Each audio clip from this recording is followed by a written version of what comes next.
హ్మ్. హ్మ్.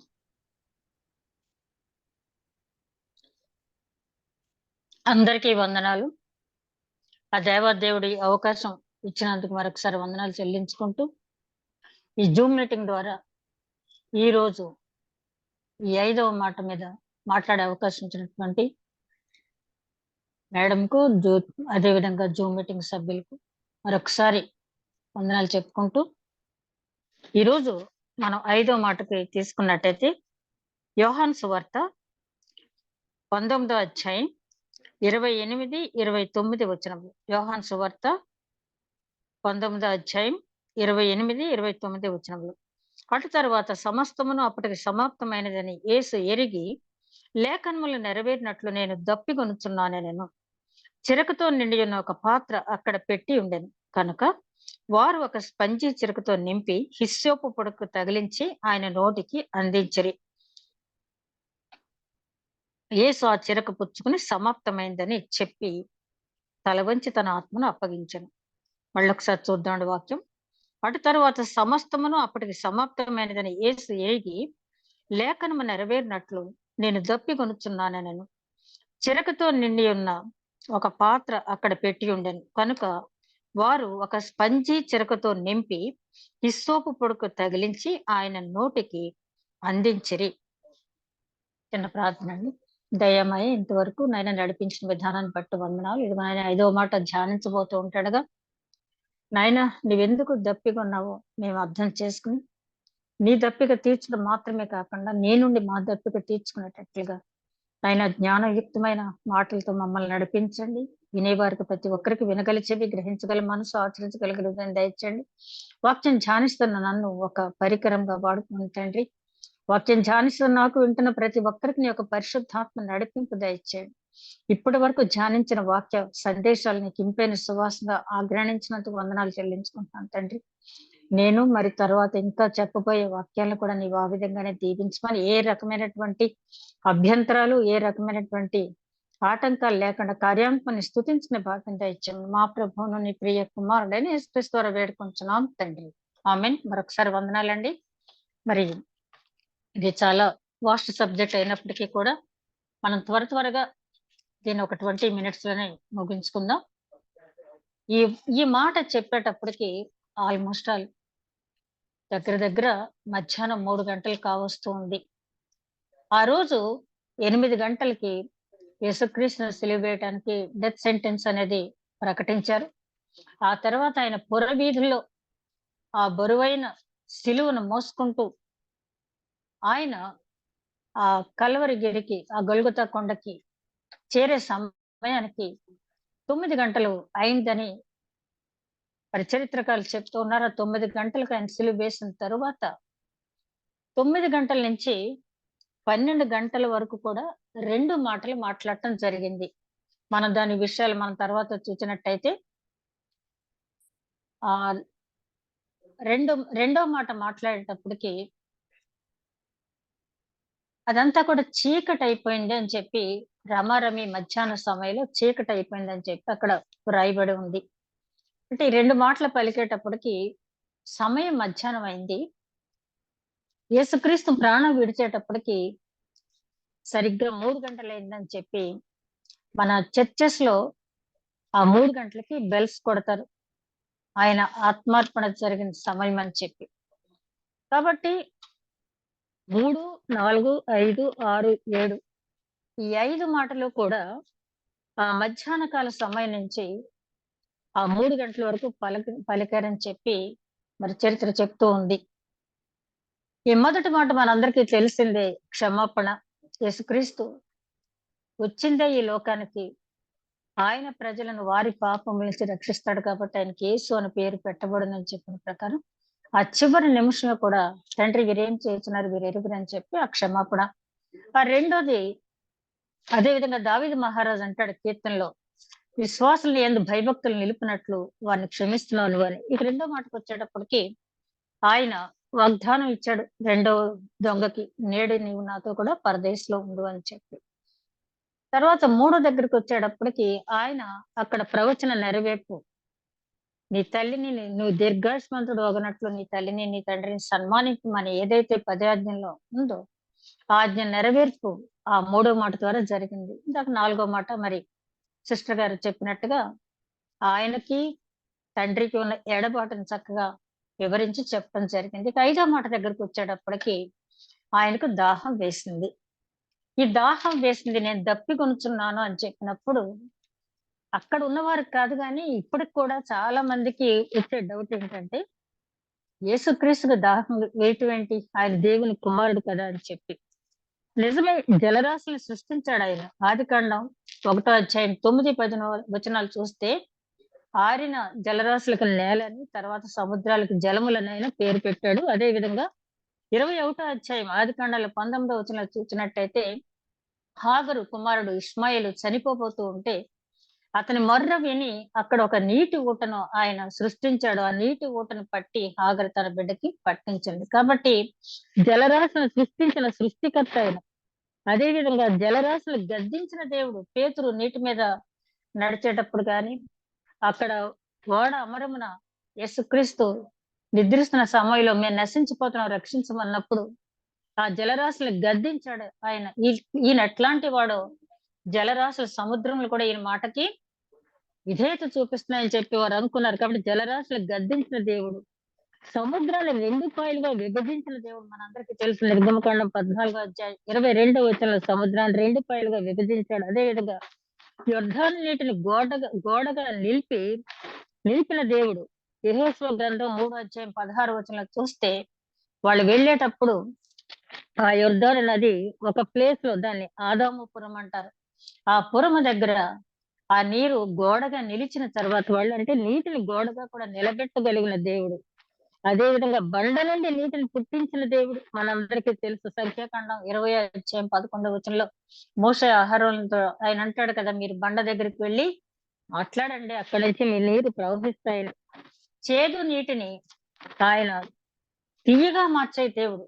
మారా దగ్గర ఉన్నటువంటి ఆ చేదు నీటిని ఆ మారా ప్రాంతంలో ఒక చెక్క వేయటం ద్వారా, ఆ చెక్క ఏదో కాదు క్రీస్తు అని పండితులు చెప్తున్నారు కదా.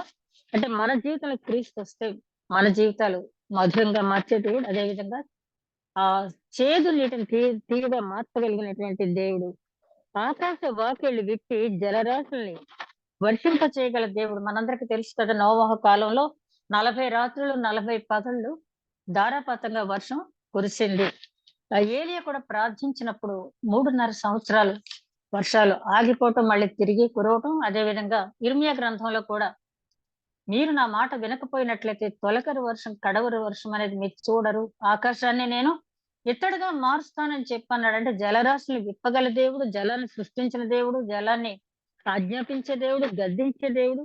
ఇంత ఆ జలరాశుల మీద పట్టు నీటిని సృష్టించినటువంటి సృష్టికర్త ఆయన. ఆయనకి దాహం ఏంటి అని మనం ఒక్కసారి ఆలోచించినట్లయితే ఈ దాహం 2 రకాలుగా మనం ఆలోచించాలి. ఒకటి శరీర సంబంధమైన దాహం, రెండోది ఆత్మీయ దాహం. శరీర సంబంధమైన దాహం ఏంటి? లేఖనములు నెరవేరినట్లు ఆయన ఏం చెప్పాడు? మత్తయి సువార్తలో 5 అధ్యాయం 17 వచనంలో వీళ్ళందరూ కూడా ధర్మశాస్త్రాన్ని ఏదో ఈయన ఇష్టం వచ్చినట్టు బోధిస్తున్నాడు అని చెప్పినప్పుడు ఆయన ఏమంటాడంటే, ధర్మశాస్త్రం ఒక పొల్లైన కొట్టివేయటానికి నేను రాలేదు కానీ ధర్మశాస్త్రాన్ని నెరవేర్చడానికి వచ్చాను అన్నాడు. కాబట్టి ఇక్కడ మనం చదివిన వాక్యంలో లేఖనములు నెరవేరినట్లు ఈ 5వ మాట తర్వాత ఈ సమాప్తమైంది కానీ తండ్రి నీ చేతికి నా ఆత్మను అప్పగించుకున్నాను అన్నది కానీ, అంటే అఫ్ కోర్స్ దావీదు మహారాజు రాసిన సంకీర్తనలో చివరి మాట కూడా ఉంది. ఇది ధర్మశాస్త్రంలో ప్రవచన నెరవేర్పును బట్టి కూడా ఈయన మాట చెప్పడం జరిగింది. అట్ ది సేమ్ టైం శరీరధారిగా ఆయన ఉన్నప్పుడు ఆకలి, దాహం, కోపం అన్ని కూడా ఆయనకి ఉన్నాయి. మనకు తెలుసు కదా. ఆయన బాప్తిసం పొందిన వెంటనే ఆ అపవాది శోధించడానికి ఆత్మచేత ఆయన అరణ్యంలోకి కొనిపోబడ్డాడు. 40 దినాల 40 దినాల శోధన అనంతరం ఆయన బయటకు వచ్చిన తర్వాత అపవాది శరీరాశ, నేత్రాశ, జీవ డంబం కల్పించి మంచి ఆకలి మీద ఉన్నప్పుడు వచ్చి ఈ రొట్టెను, ఈ రాళ్లను రొట్టెగా చేసుకుని తిను అన్నాడు. అంటే ఆయన బాగా ఆకలిగా ఉన్నాడు కాబట్టి ఇదే సమయం అని శోధించాలని. అదే విధంగా పెద్ద ఎత్తైన ప్రదేశాన్ని తీసుకెళ్ళి ఇక్కడ దూకమని, మరి మూడోదేమో ఒక్కసారి ఈ పట్టణాలన్నీ చూడు, ఈ రాజ్యాలన్నీ నీకిచ్చేస్తాను నాకు మొక్కమని అన్నప్పుడు, ఆయన వాక్యం ద్వారానే అపవాదిని గద్దించడం జరిగింది. అంటే ఇక్కడ ఆకలనేది ఆయనకి ఉంది. దాహం అనేది ఇక్కడ మనం చూస్తున్నాం. కన్నీరు లాజరు మరణించినప్పుడు ఆయన కన్నీరు కార్చెననుంది. అదే విధంగా మరి కోపం కొన్ని సందర్భాల్లో శాస్త్రులు, పరిసయ్యులు మాట్లాడేటప్పుడు అతిగా కోపపడకపోయినా ఆయన స్వరంలో తీవ్రత అనేది మనం చూస్తాం. అదే విధంగా హేరోదు ఒక ప్రశ్న అడిగినప్పుడు, "ఆ నక్కతో చెప్పండి" అంటాడు హేరోదు గురించి. అదే విధంగా దేవాలయం తన తండ్రి ఇంటిని శుద్ధీకరించేటప్పుడు ఆయన త్రాళ్ళు చేతుల్లో తీసుకొని అక్కడ ఉన్నవారిని శిక్షించినట్టు తెలిసింది. అదే విధంగా బల్లలు అన్ని పడదోయటం, అక్కడ చిల్లర వ్యాపారం చేసే వాళ్ళకి గద్దించడం, ఆయన కోపం అనేది కూడా ఉంది. శరీరధారిగా ఉన్నప్పుడు ఆయనకి ఆకలి, దాహం, కోపం, కన్నీరు అన్నీ కూడా మనలాగానే ఉన్నాయి. ఒకవేళ ఎవరైనా దైవ కుమారుడు కాబట్టి మొన్నెవరో అంటున్నారంట, ఈ మధ్య సోషల్ మీడియాలో వచ్చిన వార్త ఏంటంటే, యేసుక్రీస్తు ఆత్మరూపుడుగా ఈ లోకంలోకొచ్చాడు. ఆత్మరూపుడుగానే వెళ్ళిపోయాడు కాబట్టి, ఆయనకి ఆ దెబ్బలు లేవు, ఆ మేకులు లేవు, ఆ శ్రమలు లేవని చెప్పి. కానీ లేఖనలు స్పష్టంగా చెప్తున్నాయి. ఆయన శరీరధారిగా మనలాగానే అన్ని బాధలు అనుభవించాడు. కీర్తనకారుడు 1000 సంవత్సరాల పూర్వమే క్రీస్తు రాకముందే 69వ సంకీర్తనలో ఆయన రాసిన మాట 21వ వచనం, 69వ సంకీర్తన 21వ వచనం, తాను వారు చేదును నాకు ఆహారంగా పెట్టిరి, నాకు దప్పిక అయినప్పుడు చిరకను త్రాగనిచ్చిరి. ఇదెప్పుడో యేసుక్రీస్తు ఈ లోకానికి ఇంకా రాకముందు 1000 సంవత్సరాల పూర్వమే వ్రాయబడినటువంటి మాట.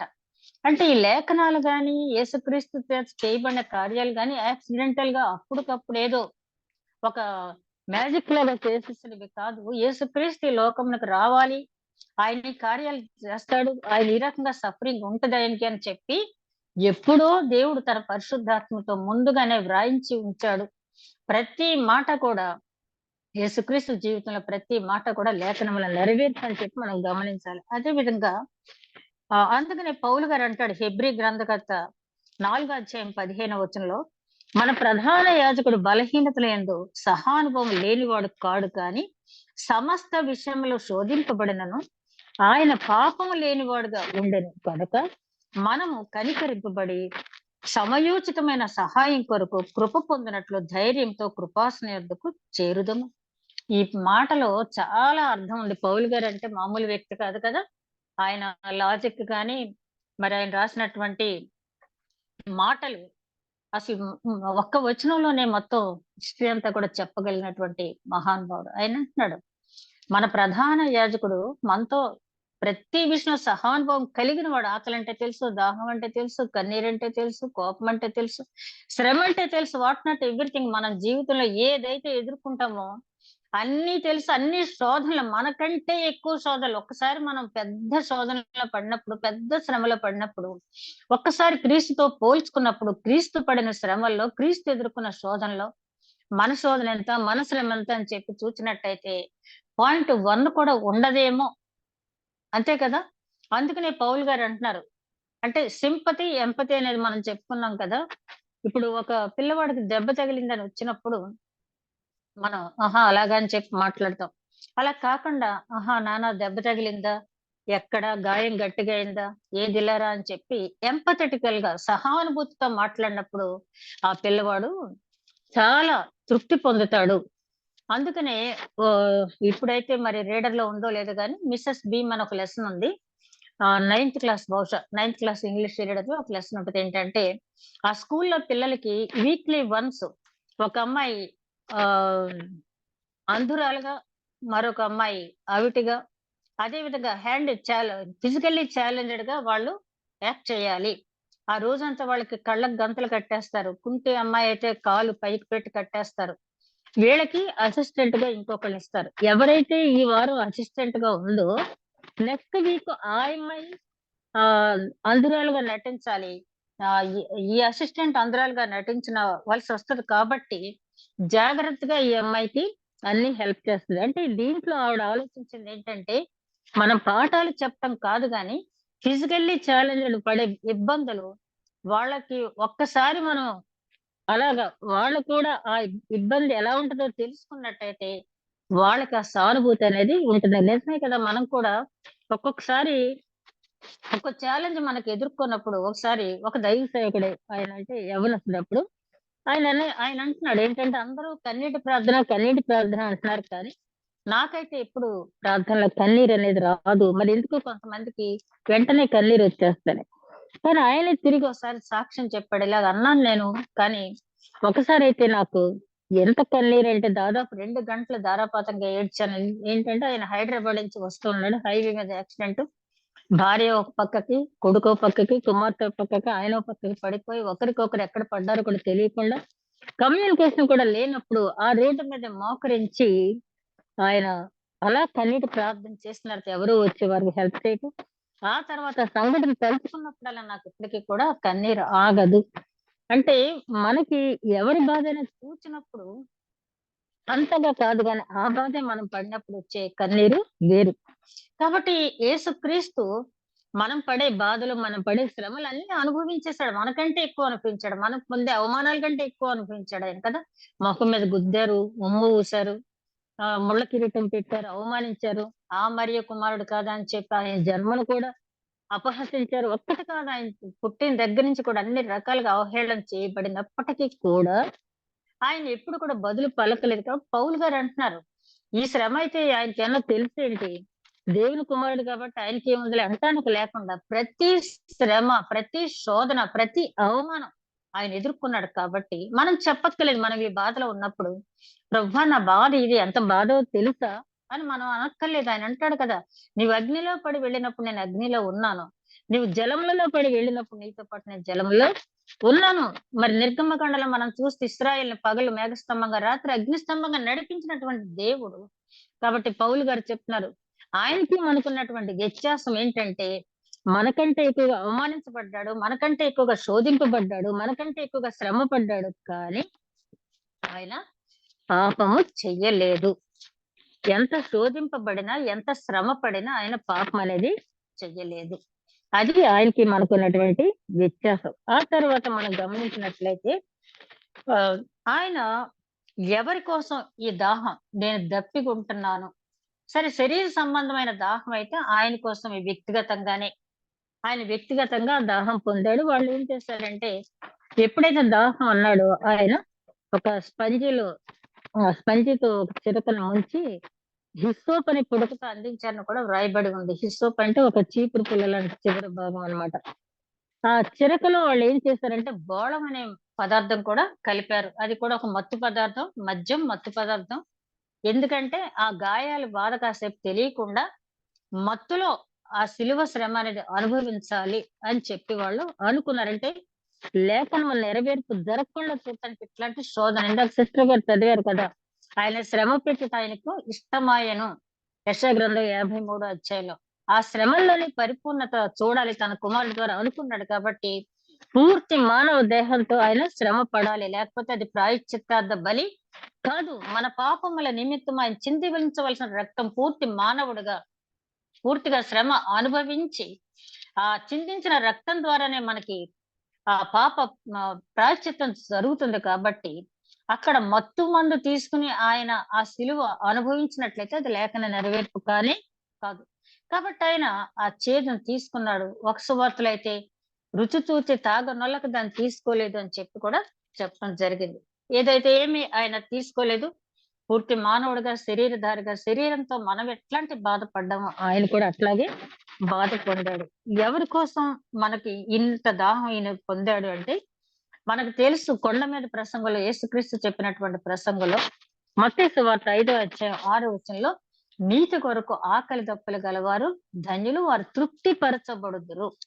నీతి కొరకు ఆకలి దప్పులు గలవారు ధన్యులు వారు తృప్తి పరచబడుదురు. ఇక్కడ ధన్యత అంటే ఏంటంటే దేవునితో నివాసం చేసే యోగ్యత. ధన్యత అంటే దేవునితో నివాసం చేసే యోగ్యత. ఎవరు దేవుని దగ్గర నివాసం చేసే యోగ్యత పొందుతారంటే నీతి కొరకు ఆకలి దప్పులు కలిగి ఉండాలి. ఈ లోకంలో అనేక మంది అనేక రకాల కోసం కీర్తి ప్రతిష్టల కోసం ధనదాహంతో మరి రకరకాలైనటువంటి కోరికలతో దాహం కలిగి ఉంటారు. కానీ ఒక క్రైస్తవ విశ్వాసిగా ఈ కొండ మీద ప్రసంగంలో చెప్పిన ధన్యతలన్నీ ఎవరికి చెప్పారు?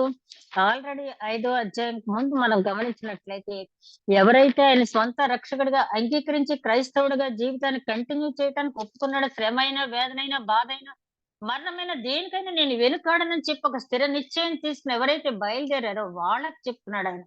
మీరు ధన్యులు కావాలంటే ఈ రకమైన జీవితం మీరు జీవించాలి. నీతి నిమిత్తం హింసింపబడేవారు ధన్యులని కూడా మళ్ళీ తర్వాత కూడా దాంట్లోనే ఉంది. కాబట్టి ఈ నీతి న్యాయాలనే మాట మన పరిశుద్ధ గ్రంథంలో 740 సార్లు ఉపయోగించబడిందంట. నీతి న్యాయాలనేవి దేవునికి ఎంతో ఇష్టమైన పదాలు. ఎందుకంటే దావీదు కీర్తనకారుడు అంటాడు అంటాడు కదా! నీతి న్యాయములు ఆయన సింహాసమునకు ఆధారములు. అంటే మనం ప్రార్థన చేస్తున్నాం. మన స్తుతుల మీద సింహాసన ఆసీనుడై ఉంటాడని చెప్తున్నాం కదా మనం. మనం చేసే ప్రార్థన మీద ఆయన సింహాసనం ఉండాలి. ఆయన ఆసీనుడై ఉండాలి అంటే మనం ప్రార్థించేటప్పుడు నీతి న్యాయాలు కలిగి ఉండాలి. అందుకనే దావీదు మహారాజు అంటాడు కదా 69వ సంకీర్తనలో, నా హృదయంలో పాపం లక్ష్యం చేసిన ఎడల దేవుడు నా ప్రార్థన ఆలకింపపోవును. మన శుద్ధ హృదయం లేనట్టయితే మన ప్రార్థన అయినా ఆలకించడు. కాబట్టి ఆయన ఏంటి పరలోకం సృష్టించాడు. సామెతల గ్రంథం 8వ అధ్యాయంలో చూస్తే అక్కడ సొలొమోన్ మహారాజుతో దేవుడు చెప్పించిన మాట, నరుల కోసం దేవుడు సృష్టించిన పరలోకాన్ని చూసి నేను సంతోషించాను అన్నాడు. అప్పటికి నరకం అనేది లేదు. మొదట్లో నరకం అనేది లేదు. అయితే తర్వాత వచ్చింది వెలుగుదూత తిరుగుబాటు చేసిన తర్వాత దాని సైన్యంతో పాటు వాళ్ళ కోసం నరకం సృష్టించబడవలసి వచ్చింది. అయితే దురదృష్టవశాత్తు ఎవరైతే ఈ హెవెన్‌లోకి వెళ్తారు అని అనుకున్నారో, పరలోకానికి వెళ్తారు అనుకున్నారు, ఒక్కొక్కలుగా అపవాది సైన్యాన్ని పెంచేవాళ్ళుగా అయిపోయారు. కాబట్టి తన కుమారుని పంపించి ఆ పరలోకం నరులతో నింపాలని, మనుషులతో నింపబడిందని ప్రకటన గ్రంథంలో మనం చూసినట్టుగా, ఆ పరలోకం అనేది మనుషులతో నింపబడి ఉండాలంటే తన కుమారుడు వెళ్ళాలి. ఆ పాప ప్రాయశ్చిత్తార్థం తన కుమారుడు తన జీవితాన్ని సమర్పించాలి, రక్తం చిందించాలని పంపించాడు. కాబట్టి ఆ నీతి కొరకు, నీతి అంటే ఇక్కడ మన పాపములు దేవుని దగ్గర ఒప్పుకుని ఆయన రక్తం చేత మనం ప్రాయశ్చిత్తం పొందినప్పుడే మాత్రమే నీతిమంతులుగా మనం తీర్చబడతాం. లేకపోతే రోమాపత్రిక 3:23 చెప్పినట్టుగా అందరూ పాపం చేసి దేవుడు అనుగ్రహించి మహిమను పొందలేక ఉన్నారని చెప్పినారు. కాబట్టి నీతిమంతులుగా మనం తీర్చబడ్డాలంటే సిలువలో ఆయన కాచిన రక్తం నా కొరకే, నా పాపం కొరకే, ప్రాయశ్చిత్తార్థం కొరకే అని చెప్పి మనం విశ్వసించినప్పుడు ఆ రక్తం చేత కడగబడి మనం శుద్ధీకరింపబడాలి. అంటే నీతి కొరకు ఆకలి దప్పులు కలిగి ఉన్నటువంటి ఆ సిలువను ఆశ్రయించడం, మన జీవితాన్ని మనం సరిచేసుకుంటూ ఆ పాప ప్రక్షాళన పొందడానికి ఎవరైతే ప్రయత్నిస్తారో, ఆకలి దప్పులు కలిగి ఉంటారో వారు ధన్యులు. నోవాహు జీవితాన్ని చూసినట్టయితే 120 సంవత్సరాలు సువార్త ప్రకటించాడు దేవుని మాట. అయితే పూర్తిగా 100% అంటే కాదు గాని, ఆ తరంలో నీవే యథార్థవంతుడు, నిందారహితుడిగా ఉన్నావు కాబట్టి గ్రేస్ మార్కులు ఆయన ఇచ్చేసాడు. ఎవరు కూడా 100% నీతిమంతులు ఈ భూమి మీద యేసుక్రీస్తు తప్పించి ఎవరు కూడా లేరు. యోబు కానివ్వండి, నోవహు కానీ. అసలు నీకు ఆకలి దప్పులు దేనికోసం ఉంటున్నాయి? దేవుని చేత పరిపూర్ణుడిగా మార్చబడాలని నువ్వు ఆకలి దప్పులు కలిగి ఉంటున్నావా? లేదా లోకంలో ఏదో సంపాదించాలి దప్పులు కలిగి ఉంటున్నావా? లేతే యేసుక్రీస్తు పేరు అడ్డం పెట్టుకుని ఏదన్నా ఇంకా ఇంకా పొందాలని, పేరు పొందాలనో, లేతే పబ్లిసిటీ కావాలని ఆకలి దప్పులు కలిగి ఉంటున్నావా? వేషధారణ క్రైస్తవత్వం కలిగి ఉంటున్నావా? నో. అట్లాంటిది కాదు. నువ్వు శుద్ధ హృదయంతో నీతిమంతుడిగా ఆకలి దప్పులు కలిగి ఉండాలి. అట్లాంటి వారి కోసం ఆయన దాహం ఆయనకు వాళ్ళ కోసం ఆయన చూస్తున్నాడు. ఆ దాహం పెరుగుతుంది. అట్లాంటి వాళ్ళు ఎప్పుడైతే వస్తారో ఆ దాహం అప్పుడు ఆయనకి తగ్గుతుందన్నమాట. మన ఆత్మీయ దాహం తీర్చడానికి ప్రకటన గ్రంథం 16వ అధ్యాయం ఆహ్, పద ప్ర ప్రకటన ప్రకటన గ్రంథం 7వ అధ్యాయం 16, 17 వచనాల్లో మనం గమనించినట్లయితే అక్కడ ఒక చక్కని మాట అనేది ఇవ్వటం జరిగింది. 7వ అధ్యాయం 16, 17 వచనాలు. వారికి ఇక మీదట ఆకలైన దాహమైనను ఉండదు. సూర్యుని ఎండైనను వడగాలైనను వానికి తగులదు. ఎలయనగా సింహాసనం మధ్య నుండి గొర్రెపిల్ల వారికి కాపరి అయి జీవ జలముల బొగ్గ యొద్దకు వారిని నడిపించును. దేవుడే వారి కన్నుల నుండి ప్రతి బాష్ప బిందువు తుడిచివేయనంటే ఈ లోక సంబంధమైన ఆకలి దాహం కాదు కానీ ఆధ్యాత్మిక తృష్ణ ఎవరైతే ఇందాక మనం అనుకున్నాం కదా, నీతి కొరకు ఆకలి దప్పులు కలిగి ఉండి వారు పరలోక రాజ్యానికి వెళ్ళినప్పుడు వారికి దాహం వేయకుండా ఆ జీవ జలముల బుగ్గలు ఎందుకు ఆయన మనల్ని నడిపించడానికి ఆయన దాహం కొంటున్నాడు. అదే విధంగా మనం జీవజలం ఇవ్వాలని, మనం జీవజలం పొందడమే కాదు గాని పొందిన జీవజాలాన్ని మనం అనేక మందికి ఇవ్వాలి. చాలా సార్లు చెప్పాను కదా నేను. తోమా గారు సువార్త ప్రకటించిన తర్వాత ఎక్కువ మంది అప్పర్ కాస్ట్ అప్పటికప్పుడే మారు మనసు పొంది ఆ జంజాలు తీసివేసి క్రాస్‌ని ధరించడం జరిగింది. కానీ వాళ్ళేమనుకున్నారంటే, ఈ రక్షణ మనకు మాత్రమే దక్కాలి. వేరే వాళ్ళకి దక్కకూడదని చెప్పి వాళ్ళు అనుకున్నారు. ఆ తర్వాత చీకటి పీరియడ్ అయింది. ఆ తర్వాత మిషనరీస్ వచ్చిన తర్వాత సువార్త వెదజల్లబడింది. అదే విధంగా మన కడుపులో నుంచి జీవజల రాశులు ప్రవహించాలి. ఆయన మన దాహం ఎందుకు తీరుస్తాడు? ఆయనంటే మన కడుపులో నుండి జీవజల రాశులు ప్రవహించాలి. ముందుగా మనం గుర్తు చేసుకోవాల్సింది యోహాను సువార్త 4 అధ్యాయం 14 వచనం, 13 వచనం చూస్తే ఆ సమరయ స్త్రీతో ఆయన చెప్తాడు కదా! నేనిచ్చిన నీరు త్రాగినప్పుడు మరెప్పుడు దాహం కొనడు. అంటే ముందు ఆయన దగ్గరికి వెళ్ళాలి. ఆ జీవజలం మనం పొందాలి. అప్పుడు మనం దాహం తీరిన తర్వాత ఇతరుల దాహం మనం తీర్చాలి. అంతే కదా! మన దగ్గర మంచినీళ్ళు ఉన్నాయనుకోండి, ఎంత మంచి హృదయం ఉన్నా పూర్తిగా వాళ్ళకిచ్చేసి మనం తాగకుండా ఉండలేం కదా! ముందు మన తృష్ణ తీరిన తర్వాత అప్పుడు వాళ్ళకి ఇస్తాం. కాబట్టి ముందు నీ దాహం తీర్చుకో. దేవుని దగ్గరికి రా. మళ్ళీ ఎప్పుడు దాహం కొనకుండా ఉండేటట్టు సమరయ స్త్రీ అప్పటి వరకు శరీరాశ, నేత్రాశ, జీవపు డంబంతో ఆమె ఉంది. కానీ ఈయన ఇచ్చిన జీవజలం పొందిన తర్వాత ఆమె ఒక ప్రవక్తిని ఆయన మొట్టమొదటి సువార్తికురాలైంది. అలాగా మన దగ్గర నుంచి జీవజలం అనేక మందికి వెళ్ళాలని ఆయన అంటూ ఉన్నాడు. అదే విధంగా మన కడుపులో నుంచి జీవజల నదులు ప్రవహిస్తాయంట. మన కడుపులో నుంచి జీవజల నదులు ప్రవహిస్తాయని చెప్పి ఆయన చెప్తున్నాడు. 7వ అధ్యాయం 33, 34 వచనాలు మనం గమనించినట్టయితే పరలోకం నుండి ఆ పైన వచనాల్లో చూస్తే, నేనిచ్చే జీవజలం తాగిన వాడి కడుపులో నుంచి నీటి బుగ్గలు ప్రవహిస్తాయని చెప్పి చెప్పడం జరిగింది. అదే విధంగా మారా వంటి చేదైన మన జీవితాన్ని మధురంగా మార్చాలని చెప్పి ఆయన దాహం కొంటున్నాడు మన గురించి. మనకు సమృద్ధి జీవం ఇవ్వాలని చెప్పి ఆయన అనుకుంటున్నాడు. మనకు సమృద్ధి జీవం ఎలా వస్తది? దావీదు మహారాజు చెప్పాడు కదా! యెహోవా నా కాపరి, నాకు లేమి కలగదు. పచ్చిక గల చోట్ల ఆయన నన్ను పరిణించెను. శాంతికరమైన జలముల యొద్దకు ఆయన నడిపించునని చెప్పి, ఆ రకమైనటువంటి అవగాహనతో మనం వెళ్ళినప్పుడు, మన దాహం ఆయన తీరుస్తాడు. మన ఇతరుల దాహం మనం తీర్చడానికి అవకాశం ఉంది. అదే విధంగా యెషయా గ్రంథం 55 అధ్యాయం త్వరగా సమయం అయిపోతుంది కాబట్టి యెషయా గ్రంథం 55 అధ్యాయంలో మనం గమనించినట్టయితే 1వ వచనంలో ఇది కొంచెం ఎక్స్‌ప్లెయిన్ చేయడం చాలా అంటే టఫు. ఇది దప్పిగొన్న వారలారా నీళ్ళ యొద్దకు రండి. రూకలు లేని వారలారా మీరు వచ్చి కొని భోజనం చేయండి. రండి రూకలు లేకపోయినను ఏమియు ఇయ్యకయే ద్రాక్షారసమును, పాలను కొనండి. మీరేమి ఇవ్వకపోయినా దీవెనలు నేనిస్తాను. కానీ మీరు చేయవలసిందేంటంటే మీలో ఉన్న లోకాశలన్నీ వదిలిపెట్టి నా దగ్గరికి రండి. అప్పుడు నేను మీకు ఉచితంగా దీవెనలనేవి ఇస్తానని చెప్పి ప్రకటిస్తున్నాడు. అదే విధంగా 22 అధ్యాయం ప్రకటన గ్రంథం 22 అధ్యాయం 17 వచనంలో చూస్తే ఆత్మయు పెండ్లి కుమార్తెయు రమ్ము అని చెప్పుచున్నాడు. వినువాడును రమ్మని చెప్పవలెను. దప్పిగొనిన వానిని రానిమ్ము. ఇచ్చయించు వారిని జీవజలమును ఉచితముగా పుచ్చుకున్నమిది చివరి ఆహ్వానం. ప్రకటన గ్రంథం 22 అధ్యాయం 17 వచనంలో ఉన్నది మనం పరిశుద్ధ గ్రంథంలో అనేక ఆహ్వానాలు చూస్తాం. అందులో చివరి ఆహ్వానం. ఎవరికైతే ఇష్టముందో వాళ్ళని రానివ్వండి, దప్పిక తీర్చుకోనివ్వండి, జీవజలము నేను ఉచితంగా ఇస్తానని చెప్పి ఆయన అంటున్నాడు. ఆయన మనకి ఇట్లాంటి ఆహ్వానం పలికాడు కదా! ఆ తర్వాత ఆయన యోహాను సువార్త 6 అధ్యాయం 53-55 వచనాల్లో చూస్తే, జీవాహారం నేనే.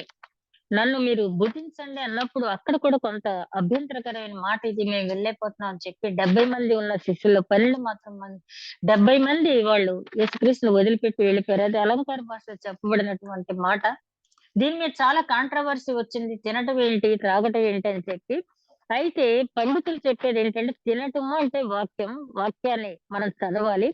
త్రాగటం అంటే ధ్యానించాలి. వాక్యాన్ని ధ్యానించాలి. ఎవరైతే వాక్యాన్ని ఆహ్, చదివి ధ్యానిస్తారో వాళ్ళకి తప్పకుండా ఆ దప్పికనేది తీర్చబడుతుంది అని చెప్పి ఆయన చెప్పడం జరిగింది. మనం ఏం చెయ్యాలి అని ఆయన కోరుకుంటున్నాడు. ఆయన దగ్గరకొస్తే మనకు దప్పిక తీరుస్తానంటున్నాడు. అయితే మనం ఏం చేయాలి అని మనం ఆలోచించినప్పుడు ఆయనను కాపరిగా అంగీకరించాలి. అదే విధంగా కీర్తన 42 అధ్యాయం 42వ సంకీర్తన 1వ వచనంలో చూస్తే, దుప్పి నీటి వాగుల కొరకు ఆశపడినట్లు దేవా నా ప్రాణము నీ కొరకు తృష్ణగొరుచున్నది.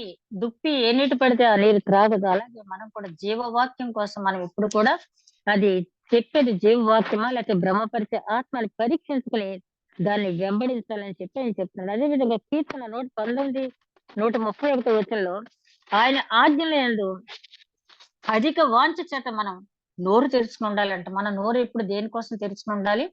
మన దప్పిక తీర్చబడాలి అంటే ఆయన ఆజ్ఞానుసారంగా నడుచుకుంటూ వగర్చి నోరు తెరవాలంటే తప్పించి ఆజ్ఞానికి వ్యతిరేకంగా ఉన్నప్పుడైతే మనకది కుదరదు. చేయుటకు ఆయన ఇచ్చిన పని మనం సంపూర్ణంగా నెరవేర్చాలి. యోహాను సువార్త 17:3 వచనంలో చెప్తున్నాడు ఆయన. మన సత్క్రియలని వెలుగు ప్రకాశింపచేసి పరలోకంలో ఆయన మహిమను ప్రభావితం చేయాలి. అనేక ఆత్మలను దేవుని దగ్గరికి తీసుకుని రావాలి. దానికి బెస్ట్ ఎగ్జాంపుల్ తిమోతి రాసిన 2వ పత్రిక 4వ అధ్యాయం 7వ వచనంలో మనం చాలా సార్లు తెలుసుకున్నాం. నేను ప్రాణార్పణముగా పోయబడబోతున్నాను. మంచి పోరాటం పోరాడితిని, నా పరుగు కడముట్టుచుతిని, నా విశ్వాసము కాపాడుకుంటుని, జీవ కిరీటం నీతి కిరీటం నా కోసం దాచబడి ఉందని ఒక అష్యూరెన్స్ తో పౌలు గారు తన జీవితం అంతా కూడా యేసుక్రీస్తు ఎలాగైతే తన తండ్రి పని నెరవేర్చడానికి ఆత్మల రక్షణార్థం దాహం కలిగి చేశాడో, అలాగే పౌలు గారు కూడా ఆ విధంగానే చేశాడు. ఫిలిప్పీలు రాసిన పత్రిక 2వ అధ్యాయంలో కూడా ఆయన ఏమంటాడంటే, నేను పడిన ప్రయాస వ్యర్థం కాలేదు. 2వ అధ్యాయం 16వ వచనంలో, వ్యర్థంగా నేను పరిగెత్తలేదు, మిమ్మల్ని చూసి నేను చాలా తృప్తి పొందుతున్నానని చెప్తున్నాడు. కాబట్టి ఈ రోజు ఆయన ఏమంటున్నాడంటే, మీరు రండి, నన్ను అర్థం చేసుకోండి, మీ దాహం ఆధ్యాత్మిక దాహం తీర్చుకోండి. మీరు వచ్చి నన్ను అర్థం చేసుకుని వాక్యానుసారంగా నడుచుకోవటం వల్ల అనేక మందికి మీరు జీవజల రాశులు పంచటం వలన దాహం తీరుతుంది. లేదు మీరు ఈ లోకాన్ని ఆశించి మీరు దూరంగా జరిగిపోయినట్లయితే నా దాహం ఎప్పటికీ కూడా తీరదు, నా దాహం ఎప్పటికీ కూడా తీరదు. ప్రియ సహోదరి సహోదరులారా, మనం ప్రపంచంలో పరిస్థితులు చూస్తున్నాం. ఈవేళ మణిపూర్ సంఘటన, మరి ఇంకొక సంఘటన, మరి ఈవేళ నార్త్ లో ఉన్న పరిస్థితి సౌత్ లో కూడా రావటానికి ఎంత కాలం పట్టదు. బహిరంగ ప్రార్థన చేసుకోవటానికి ఆమోసు ప్రవక్త చెప్పినట్టుగా వాక్యానికి సంబంధించిన క్షామ రాబోతుందని తెలిసినప్పుడు మనం ముందు మన ఆత్మీయ తృష్ణ ఆయన ద్వారా, ఆయన వాక్యం చదువు ద్వారా, ధ్యానించడం ద్వారా తీర్చుకుని ఆత్మల రక్షణార్థం ఆయన సువార్త ప్రారంభించినప్పుడే యేసుక్రీస్తు పరలోక రాజ్యం సమీపంగా ఉంది, మారు మనసు పొందండి అని ఎలాగైతే ప్రకటించారో, అదే విధంగా ఎవ్రీ మినిట్ మన పని ఏంటంటే ఆత్మల రక్షణార్థం మనం పని చేయాలి. ఒక్క ఆత్మనైనా రక్షించకుండా ఒడ్డు చేరే వేళలో ఒట్టి చేతిలో వెళ్ళకూడదని మనకు తెలుసు కదా. కాబట్టి క్రీస్తు ఈ వాక్యం ద్వారా మనకు చెప్పేది ఏంటంటే, ఆయన తప్పికొంటున్నాడు సిలువ మీద. తండ్రి తనకు అప్పచెప్పిన పని చేశాడు, అక్కడితోటి అయిపోయిందా అంటే కాదు. కానీ యోహాను సువార్త 14వ అధ్యాయంలో ఆయన అంటాడు చివరి వచనాల్లో, మీరు నా యందు విశ్వాసం ఉంచినట్లయితే మీరు నాకంటే గొప్ప కార్యాలు చేస్తారని. చేశారు కదా, చేశారు. జరిగిన మిషనరీస్ అనేక గొప్ప కార్యాలు చేయబట్టే, ఇంకా ఎంతో మంది చేస్తూ ఉండబట్టే, ఎంతో మందిని దేవుడు వాడుకుని మార్పు సువార్తలు ఇచ్చిన వాగ్దానం ప్రకారం మీ వెంట నేను ఉంటాను, సూచనలు మహత్కార్యాలు నేను చేయిస్తాను మీతో వాగ్దానం ఇచ్చిన ప్రకారం జరుగుతూ ఉండబట్టే అవి జరుగుతున్నాయి. ఈ వాక్యం ధ్యానించిన మనం ఆయన దప్పిక తీర్చేవారుగా ఉందామా, ఆయన దప్పికను పెంచేవారుగా ఉందామా? ఒక్కసారి మనం ఆలోచించుకుని ప్రస్తుత పరిస్థితిలో దప్పిక తీర్చేవాళ్ళు, పంట విస్తారంగా ఉంది, కోట విస్తారంగా ఉంది, పనివారు కావాలని చెప్పినట్టుగానే మరి అనేక ఆత్మల రక్షణార్థం మనం కృషి చేయవలసి ఉంది. కాబట్టి ఆయన ద్వారా మన దప్పిక తీర్చుకుని అనేక మంది దాహం తీర్చి, అనేక మంది ఆధ్యాత్మిక తృష్ణ తీర్చి ఆత్మల రక్షణార్థం మనం పనిచేద్దాం. అట్టి నడిపించే దేవుడు మనకి అనుగ్రహించును గాక. దయగల మా ప్రభు ధ్యానించిన వాక్యం నూరంట్లుగా ఫలింప చేయమని మా ప్రభువును నీ ప్రియ కుమారుడని యేసుక్రీస్తు ద్వారా వేడుకుంటున్నాం తండ్రి. ఆమేన్.